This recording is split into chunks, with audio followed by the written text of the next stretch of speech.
Hello students, कैसे हो? उम्मीद करता हूं बढ़िया होंगे। तो बच्चों, आज की क्लास में हम लोग करेंगे लाभ और हानि को शुरू करेंगे। और आज की क्लास जो हमारी बेसिक क्लास होगी, इसमें हम फॉर्मूले जानेंगे, इंपॉर्टेंट टर्म जानेंगे कौन कौन सी होती है। तो लाभ और हानि के करने के लिए हमें बच्चों कुछ चीजों को बहुत अच्छे से जान लेना चाहिए, और वही हमारा बेसिक है। समझो, पहले हमें जानना है कि क्रय मूल्य क्या होता है, जिसको हम कॉस्ट प्राइस भी कहते हैं इंग्लिश में, और सीपी से इसको दर्शाते हैं। क्रय मूल्य क्या होता है? जिस मूल्य पर किसी सामान को खरीदा जाता है, जिस पर हम किसी सामान को खरीदते हैं, यानी कि जिसको खरीदने के लिए हमारी जेब से पैसा निकलता है, जेब में पैसा कम जाता है, उसको हम क्या कहते हैं? क्रय मूल्य कहते हैं। दूसरा शब्द है विक्रय मूल्य। विक्रय मूल्य वो मूल्य है जिस पर हम किसी वस्तु को बेचते हैं। मान लो मैंने ये पेन खरीदा है 10 रुपए का, तो ये जो 10 रुपए है ये इसका क्रय मूल्य हो गया, और मैं इसी पेन को अब 10 की जगह 15 का बेच देता हूं, तो जो मुझे पास 15 रुपए लौट कर आए, दैट इज विक्रय मूल्य, वो हमारा सेलिंग प्राइस हो जाएगा। उसके बाद अगली टर्म आती है आपकी लाभ। भाई, लाभ कब होता है? जब किसी वस्तु को सस्ते में खरीदो और महंगे में बेच दो, तो ही तो लाभ होगा। ये पेन मैंने 10 रुपए का खरीदा और 15 का मैंने इसको बेच दिया, ठीक है? तो यानी कि ये मेरा क्रय मूल्य हो गया, कॉस्ट प्राइस, और ये मेरा विक्रय मूल्य हो गया, सेलिंग प्राइस, ठीक है? अगर यहां पे बात करूं मैं लाभ की, तो लाभ क्या होता है? भाई, जितना पैसा बढ़कर हमारे पास आता है, वही तो हमारा क्या होता है? लाभ होता है। तो मैंने 10 रुपए का पेन खरीदा था, 15 का बेच दिया, तो 15 में से 10 माइनस करो तो कितने बढ़ के मिले मुझे? 5 रुपए एक्स्ट्रा मिले। यही मेरा लाभ है, ठीक है? यदि किसी वस्तु का विक्रय मूल्य उसके क्रय मूल्य से अधिक होता है, तो वस्तु पर लाभ हो जाता है। इसे पी से प्रदर्शित करते हैं, क्योंकि प्रॉफिट भी लाभ को ही कहते हैं। और लाभ बराबर हमारा सूत्र होता है विक्रय मूल्य माइनस क्रय मूल्य। इसको बच्चों याद कर लीजिएगा और नोट भी करते चलो। उसके बाद दूसरी कंडीशन क्या हो सकती है? भाई, हमें हानि भी तो हो सकती है। मान लीजिए मैंने वो पेन 10 रुपए का खरीदा था और ये मेरा कॉस्ट प्राइस था, लेकिन अब ये पेन मेरा 10 का बिक ही नहीं पा रहा है। 10 की जगह ये पेन मेरा केवल 7 रुपए का बिका है। तो ऐसी कंडीशन में क्या हुआ कि जो मेरा कॉस्ट प्राइस था, क्रय मूल्य था, वो ज्यादा हो गया और विक्रय मूल्य मेरा कम हो गया। तो ऐसी कंडीशन में मैंने 10 रुपए खर्च किए थे, लेकिन मेरे पास तो लौटकर 7 ही आए। तो 10 में से अगर मैं 7 माइनस करूं, तो मेरे पास 3 रुपए का मुझे क्या हो रहा है? नुकसान हो रहा है। और इसी नुकसान को हम हानि कहते हैं, इंग्लिश में इसको लॉस कहते हैं, इसलिए एल से प्रदर्शित किया जाता है। हानि का सूत्र याद कर लो, क्रय मूल्य माइनस विक्रय मूल्य बराबर क्या होगा? आपका हानि होगा। और कब होगी हानि?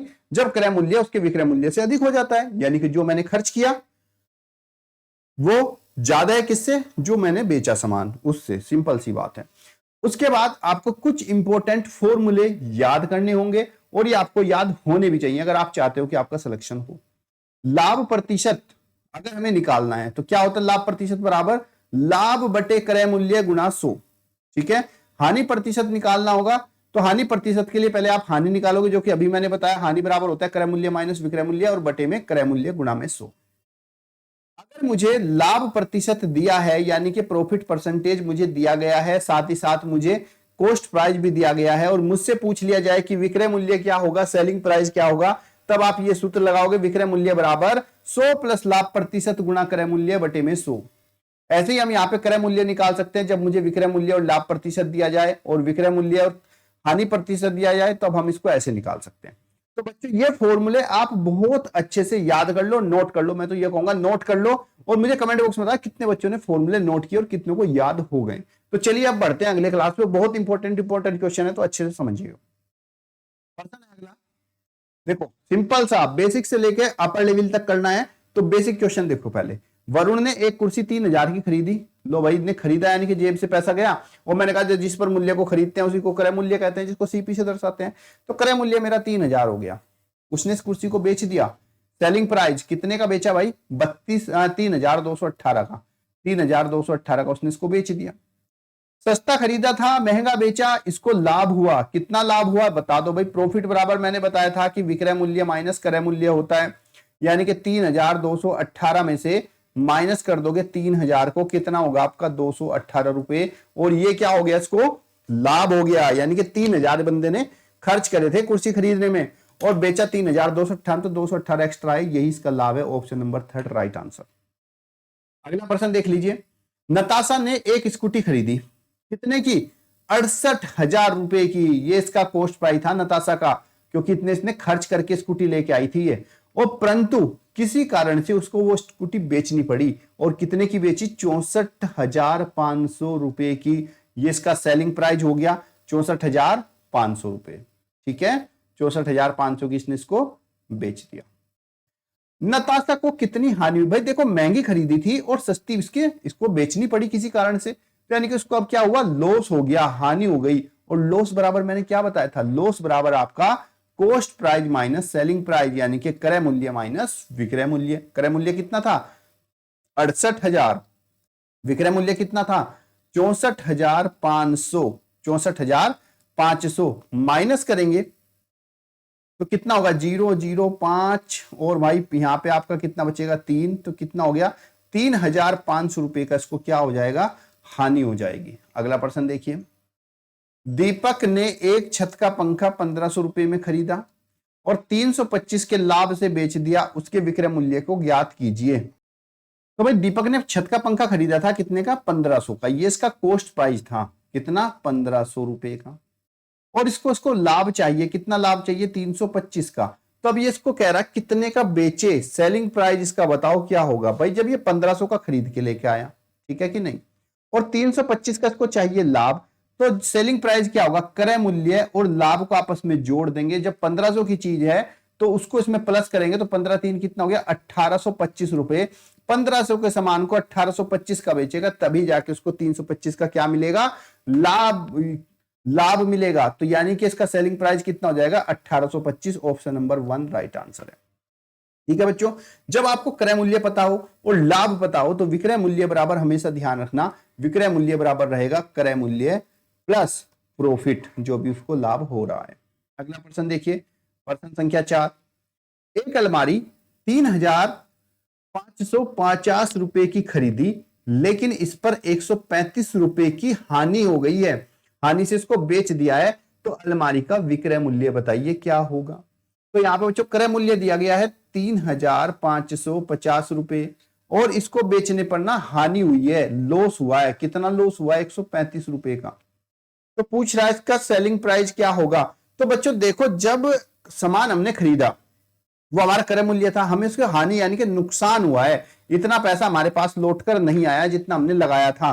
तो यानी कि सेलिंग प्राइस में से जब हम सेलिंग प्राइस हमें निकालना हो तो हम क्या करेंगे, क्रय मूल्य में से लॉस को माइनस कर देंगे। तो क्रय मूल्य हमारा है 3,550 माइनस 135, माइनस करेंगे भाई, 10 में से 5 गया 5, 4 में से 3 गया 1, और 5 में से 1 गया 4, तो 3,415 की ये अलमारी उसको बेचनी पड़ेगी, क्योंकि उसको लॉस हुआ है, और लॉस जब होता है तो विक्रय मूल्य बराबर क्रय मूल्य माइनस हानि होता है। ठीक है, क्योंकि ये पेन मान लो मैंने 10 का खरीदा था, 3 रुपए का नुकसान हुआ, तो बेचा कितने का भाई, 10 में से 3 घटाए तो 7 रुपए का बिका होगा ना, तभी तो जाके 3 रुपए का मुझे नुकसान पड़ा। अगला प्रश्न देखिए, प्रश्न नंबर 5, चेतन ने 10 कुर्सियां 135 रुपए प्रति कुर्सी के हिसाब से खरीदी, ठीक है, और उसने 50 रुपए भाड़े में खर्च किए, सभी कुर्सियों पर 100 रुपए का लाभ हुआ, कमाने के लिए एक कुर्सी उसको कितने की बेचनी पड़ेगी, हमें यह बताना है। ठीक है बच्चों, तो यहां पे पहले इसका कुल क्रय मूल्य निकालो। क्रय मूल्य क्या होता है, जितना हमारी जेब से खर्च होता है। तो 10 कुर्सी खरीदी और एक कुर्सी 135 की है, तो 10 कुर्सी कितने की हो गई भाई, 135 में 10 से गुणा कर देंगे, फिर तो 10 कुर्सियों का मूल्य आया। लेकिन उसकी जेब से और भी खर्च हुए थे, ओवरहेड चार्ज जो अलग से खर्च हुआ, उनको लाने के लिए 50 रुपए भाड़े, यानी कि किराए में भी तो उसने 50 रुपए दिया, तो 50 यहां पे जोड़ेंगे, तो कुल क्रय मूल्य इसका हो जाएगा 135 की 10 से गुणा करेंगे तो 1350 की तो कुर्सी हो गई, और भाई 50 रुपए से खर्च करने पड़े किराए में, तो कुल मिलाके से 1400 रुपए में वो कुर्सियां मिली। अब यह कह रहा कि सभी कुर्सियों पर 100 रुपए का लाभ कमाने के लिए एक कुर्सी का विक्रय मूल्य कितना रखना पड़ेगा। तो भाई लाभ इसको कितना चाहिए, प्रॉफिट देख लो, प्रॉफिट कुल इसको 100 रुपए चाहिए, तो ये इसको कितने का बेचेगा, सभी कुर्सियों को सेलिंग प्राइस तो 1400 रुपए की खरीद के लाया, 100 रुपए इसको प्रॉफिट चाहिए, और सेलिंग प्राइस बराबर होता है क्रय मूल्य प्लस प्रॉफिट। तो 100 क्रय मूल्य कितना था 1400 रुपए, और 100 रुपए इसको इसमें से कमाने हैं, तो यानी कि टोटल कुर्सी को ये 1500 रुपए की बेचना चाहेगा। लेकिन हमसे सभी कुर्सियों का विक्रय मूल्य नहीं पूछा, हमसे पूछ रहा है एक कुर्सी का विक्रय मूल्य क्या है। तो ये बच्चों जो 1500 रुपए हमारा आया, ये 1500 रुपए जो है बच्चों, ये 10 कुर्सी का मूल्य है, 10 चेयर का मूल्य है ये। तो हमें तो एक चेयर का मूल्य बताना है, तो 10 चेयर का 1500 है, तो एक चेयर का होगा 1500 को कुर्सियों की संख्या से भाग कर देंगे, तो कितना हुआ 150। तो एक कुर्सी को उसे 150 रुपए की बेचनी पड़ेगी, तब जाके उसे 100 रुपए का लाभ मिलेगा। ठीक है बच्चों, अगला प्रश्न देखते हैं। राहुल 144 केले 120 रुपए में खरीदता है, ठीक है, 12 रुपए भाड़े में खर्च करता है, मतलब किराए में खर्च करता है, और फिर उन्हें 18 की हानि में बेच देता है। केले का विक्रय मूल्य प्रति दर्जन ज्ञात करो, कि प्रति दर्जन उसने केले कितने के बेचे। बहुत बढ़िया सवाल है। तो उसने 144 केले यानी कि 144 केले कितने के खरीद के लाया, ये 120 रुपए के खरीद के लाया 144 केले। ठीक है बच्चों, ध्यान दीजिएगा प्रश्न पे। तो ये इसका कॉस्ट प्राइस है, 144 केले 120 के खरीदे, और फिर उसने 12 रुपए खर्च किए किराए पे। किराया भी लगेगा, कितना किराया लगा भाई इसका, किराया लगा इसका 12 रुपए। तो कुल क्रय मूल्य यानी कि टोटल क्रय मूल्य, तो कुल क्रय मूल्य हो गया इसका 120 प्लस 12, कितना हो गया भाई 120 12 जोड़ लेंगे 132। तो 132 रुपए इसने टोटल खर्च किए। लेकिन जब ये इनको बेचता है तो बेचने पर इसको 18 रुपए की क्या होती है, हानि होती है। तो यहां पे विक्रय मूल्य निकाल लेंगे। सेलिंग प्राइस, सेलिंग प्राइस बराबर क्या था, सेलिंग प्राइस था क्रय मूल्य यानी कि कॉस्ट प्राइस माइनस हानि, जो भी इसको लॉस हो रहा था। तो सामान उसने बेचा, खरीद के लाया 132 रुपए का, और इस पर हानि हुई उसको 18 रुपए की। तो इसका सामान कितने का बिका, 12 में से 8 गए 4, और इधर बचा 2, 2 में से 1 गया 1 और 1। तो कितने का बचा इसका सामान, बचा रहेगा 114 रुपए का इसका सामान बिका। ये कह रहा केले का विक्रय मूल्य प्रति दर्जन बताओ कितना था। तो 144 केले 144 केले इसने खरीदे थे। तो बच्चों 144 केले जब इसने खरीदे थे, और एक दर्जन में होते हैं कितने, 12 केले। तो 144 केले में कितने दर्जन होंगे, 144 को 12 से भाग करेंगे तो कितनी बार कटेगा, 12 बार। तो ये कितना है, 12 दर्जन केलों का मूल्य है ये 12 दर्जन केलों का मूल्य है 114 रुपए, और ये सिर्फ एक दर्जन का पूछ रहा है। तो एक दर्जन का मूल्य बराबर कितना होगा, जो 12 दर्जन का मूल्य है उसको 12 से भाग कर देंगे, एक दर्जन का मूल्य आ जाएगा। चलिए देखते हैं कितना आएगा। 3 से भाग करें, 3 चौक 12, 3 तिया 9, 3 अठे 24, 2 दूनी 4, 2 एकम 2, 2 नीम 18, कितना है 19/2। ठीक है, 19/2 को हम 2 से भाग करेंगे, 2 नीम 18, बचा एक 2 पंजे 10, कितना आ गया 9.50, 9 रुपए 50 पैसे प्रति दर्जन की दर से वो इसको बेच रहा है। ऑप्शन नंबर हमारा सेकंड राइट आंसर होगा। चलिए अगला प्रश्न देखते हैं, प्रश्न संख्या 7। बहुत ही इंपॉर्टेंट क्वेश्चन है बच्चों, ऐसे ही प्रश्न आपके पेपर में आते हैं। राम ने 120 की साइकिल खरीदकर 135 में बेच दी, बताओ इसे कितने प्रतिशत लाभ हुआ। कॉस्ट प्राइस कितने की खरीदी, 120 की। सेलिंग प्राइस बेची कितने की, 135 की। लाभ कितना हुआ, प्रॉफिट बराबर SP minus CP. Selling price यानी कि विक्रय मूल्य माइनस क्रय मूल्य। 135 की बेची और 120 की खरीदी थी, तो कितने का लाभ हुआ इसको, 15 रुपए का लाभ हो गया। लेकिन हमसे लाभ नहीं पूछा है, हमसे पूछा है लाभ प्रतिशत, प्रॉफिट परसेंटेज क्या होगा। तो बच्चों मैंने बताया था लाभ प्रतिशत बराबर होता है लाभ बटे में क्रय मूल्य और गुणा में 100। तो लाभ हुआ है 15 और क्रय मूल्य है 120 और गुणा में कर देंगे 100। 15 से 120 काटेंगे, 15 अट्ठे 120, 2 चौक 8, 2 पंजे 10, 2 दूनी 4 और 25 दूनी 50, कितना हो गया 25/2। भाग करेंगे 12.5% आपका आंसर होगा ऑप्शन नंबर 1 राइट आंसर। अगला प्रश्न देख लीजिए। नीरज ने एक अलमारी 3000 रुपए में खरीदी, ठीक है, और 2700 में बेच दी, तो नीरज को कितने प्रतिशत की हानि हुई ये बताना है। तो अलमारी खरीदी कितने की थी, कॉस्ट प्राइस क्या था इसका 3000 रुपए, और इसको बेचा, सेलिंग प्राइस क्या है इसका 2700 रुपए। भाई देखो महंगी खरीदी थी 3000 की और सस्ती बेची है 2700 की, यानी कि इसको हानि हुई है। और हानि बराबर क्या होता है क्रय मूल्य माइनस विक्रय मूल्य, यानी कि 3000 माइनस 2700, माइनस करेंगे 0 0, 10 में से 7 गया 3, तो कितने का नुकसान हुआ? 300 रुपए का, ये हानि हुई। पर हमसे पूछा है हानि प्रतिशत बताओ, लॉस परसेंटेज क्या होगा। तो मैंने बता दिया बच्चों, हानि प्रतिशत निकालते हैं तो हानि प्रतिशत बराबर होता है आपका हानि बटे में क्रय मूल्य और गुणा में 100। हानि कितनी है? 300 रुपए। क्रय मूल्य जिस पर खरीदी थी 3000, और मल्टीप्लाई में कितना? 100। 2 जीरो से 2 जीरो गई, 1 जीरो से ये भी गई, और 3 से 30, 3 दशम 30, कितना हो गया? 10%। तो यहाँ पे नीरज को 10% की हानि हो गई है। अगला प्रश्न देखिए, 12% हानि पर एक घड़ी 444 में बेची है, तो घड़ी का क्रय मूल्य ज्ञात करो, क्या होगा। तो बच्चों यहाँ पे हमें लॉस प्रतिशत दिया है, लॉस परसेंटेज, जो कि 12% है, और बेची गई है, ध्यान देना 444 में बेची है, यानी कि हमें सेलिंग प्राइस दिया है, कितने बेची? 440 में। क्या रहा? इसका क्रय मूल्य ज्ञात करो, यानी कि कॉस्ट प्राइस क्या होगा, हमें ये बताना है। तो भाई कॉस्ट प्राइस क्रय मूल्य बराबर आपका बच्चों सूत्र होता है 100 बटे में 100 माइनस हानि प्रतिशत, लॉस परसेंटेज, और गुणा में विक्रय मूल्य। तो 100 गुणा में विक्रय मूल्य कितना है? 440 बटे में 100 माइनस हानि प्रतिशत, 100 माइनस हानि प्रतिशत कितना है? 12। चलिए माइनस करते हैं, 100 गुणा 440 और 100 माइनस हानि प्रतिशत, 100 में से 12 घटाएंगे, कितना होगा बच्चों? 88। 11 चौक 44, 0, 11 अठे 88, 8 पंजे 40, कितना हो गया? 100 पंजे 500, 100 ये बचा और 500 पंजे 500।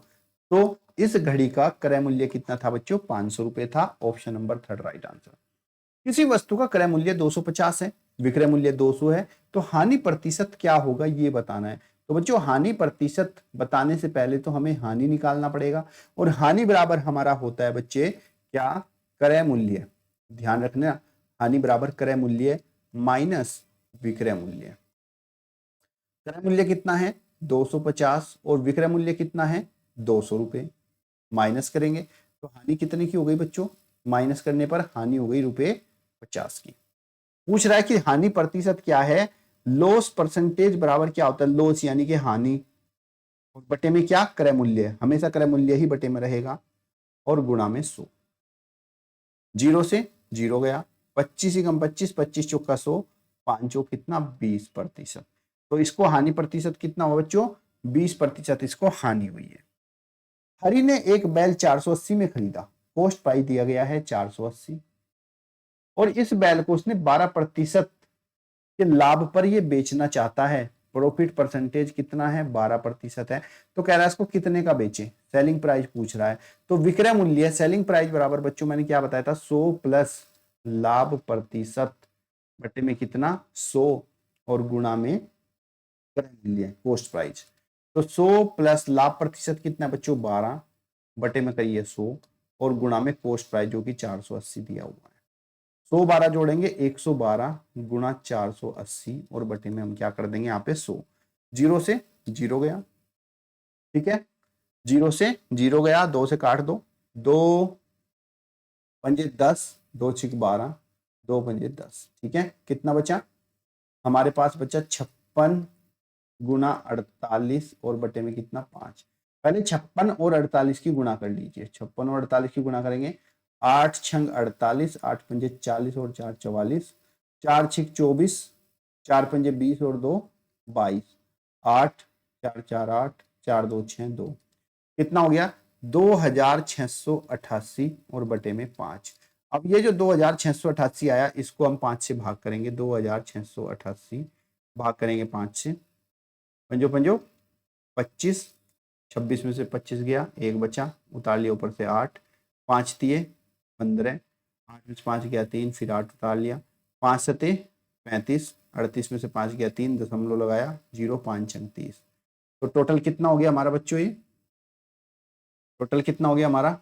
5 छंग 30। तो कितना हो गया? 537.6, यानी कि 60। ऑप्शन नंबर आपका 3 राइट आंसर होगा। इतने में उसको इसे बेचना पड़ेगा। तो मुझे उम्मीद है बच्चों आपको ये क्वेश्चन समझ में आए होंगे, और इसी तरह के सवाल आपके पेपर में बार बार पूछे जाएंगे, तो उसके फॉर्मूले अच्छे से कर लेना। सेकंड वीडियो में मैं जो आपके लिए इसके टफ क्वेश्चन लेकर आऊंगा। मुझे उम्मीद है तब तक आप लोग फॉर्मूले याद कर चुके होंगे, ठीक है, क्योंकि सारा खेल फॉर्मूलों का ही है। और बाकी 20 जनवरी 2024 में आपका पेपर है, और जिनका पेपर पहाड़ी इलाकों में उनका 8 नवंबर को है। तो बहुत अच्छे से तैयारी करिएगा। कोई डाउट है तो कमेंट बॉक्स में पूछ लिएगा। तब तक के लिए मुझे इजाजत दे। जय हिंद, जय भारत।